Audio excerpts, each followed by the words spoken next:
Hey friends, Miss Lynn from the Action Arts and Science program at the Washington Pavilion, and we are starting a new unit for March, and it's called Don't Bug Me.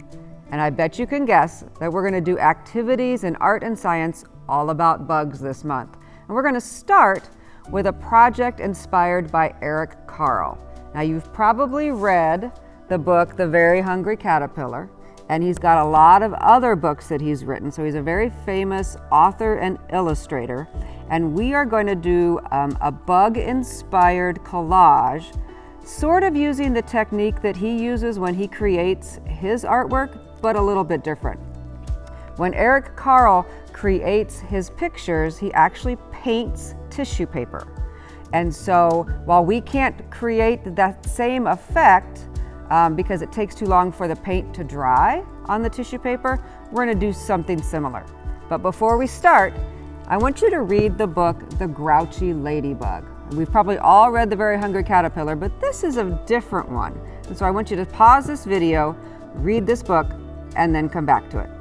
One of the things I like about Eric Carle's books is the use of color and the use of different textures, which he creates by painting the tissue paper. So I'm going to show you a couple of my favorite pictures in this book.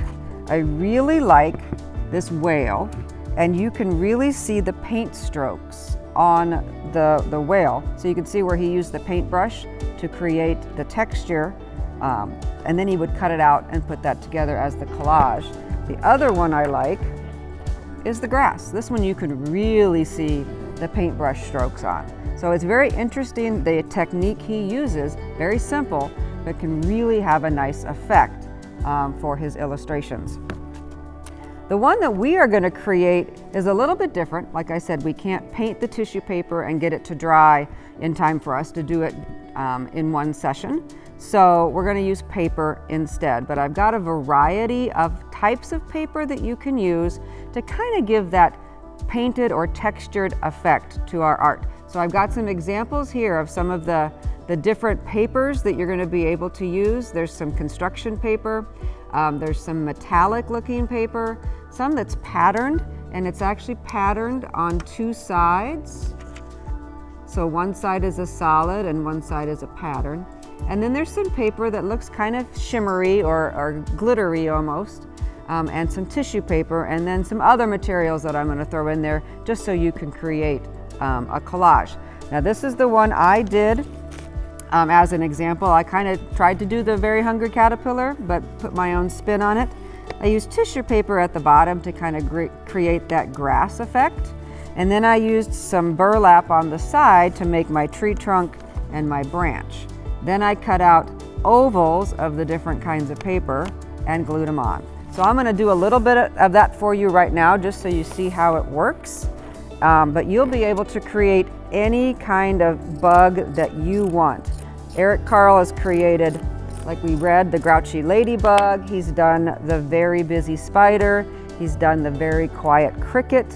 And you might come up with your own bug to do as well. Maybe you want to do an ant, or maybe you want to do a grasshopper. So there's lots of different insects that you could decide to do. It's really up to you. Maybe you do a butterfly. So think of whatever bug that you would like to do, and then that's what you can create with. So I'm just going to glue my tree trunk, and I'll trim that off later. Put my branch on.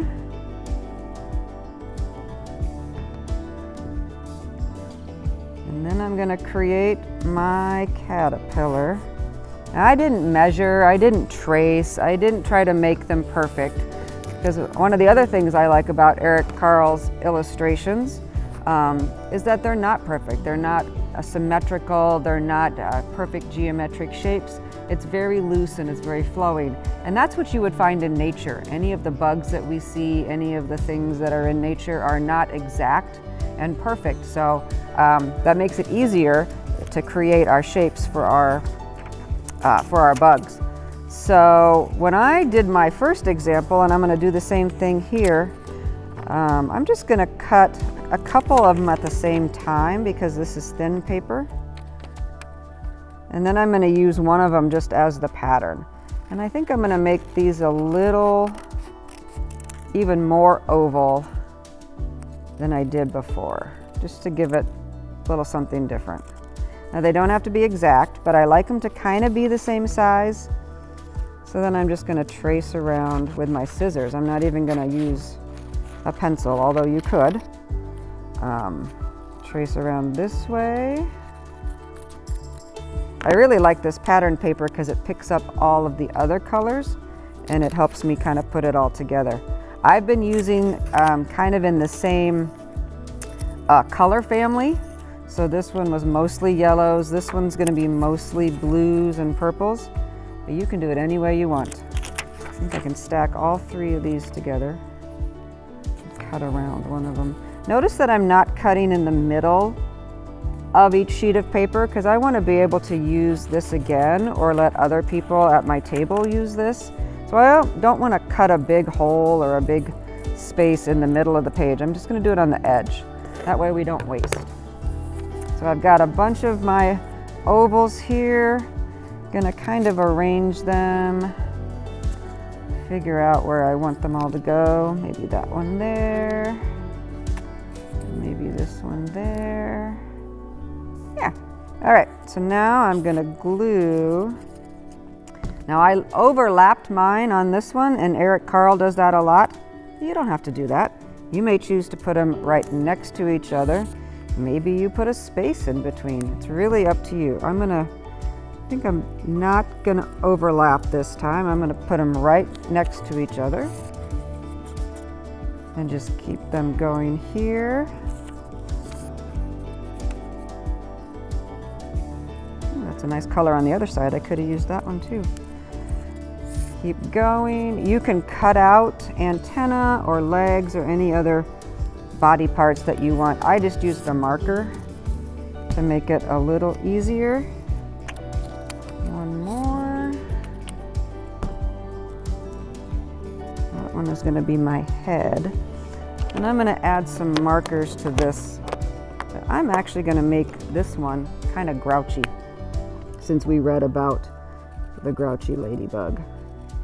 And to do that, I'm just going to draw eyebrows that kind of go down like this. Make him look kind of in a bad mood, and definitely not a smile, kind of a frown face. Put my antenna on there, put some legs,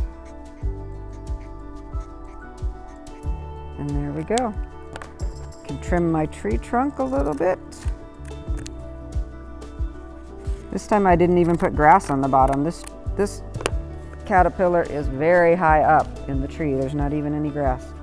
But there we go. So textures and colors and patterns put together to make a fun Eric Carle inspired collage.